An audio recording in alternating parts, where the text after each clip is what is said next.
नमस्कार मंडळी. तर आज मला टीटीचे इंजेक्शन घ्यायला जायचं होतं. 5व्या महिन्यात एक आणि 6व्या महिन्यात एक असे 2 टीटीचे इंजेक्शन मला डॉक्टरांनी घ्यायला सांगितलेले. यावेळी मी दुसरा डोस घेणार होते. त्याआधी सकाळी नाश्ता बनवला, काहीतरी खाऊन या असं नर्सने आधीच सांगितलं होतं. त्यामुळे नाश्ता केला, जे महत्त्वाचे डॉक्युमेंट लागणार होते ते घेतले आणि सेंटर जवळच असल्यामुळे पायीच निघाले होते. वाटेत डॉक्युमेंटचेही काही झेरॉक्स काढायचे होते ते काढले. सेंटरमध्ये पोचल्यावर पहिल्यांदा नोंद केली, तिथल्या डॉक्टरांना रिपोर्ट वगैरे दाखवले आणि आता इंजेक्शनसाठी नंबरला बसले.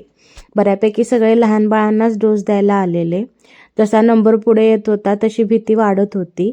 त्यात इंजेक्शननंतर दंड थोडा हेवी होतो, पण ठीक आहे, बाळासाठी गरजेचे असल्याने याला दुसरा ऑप्शन नव्हता.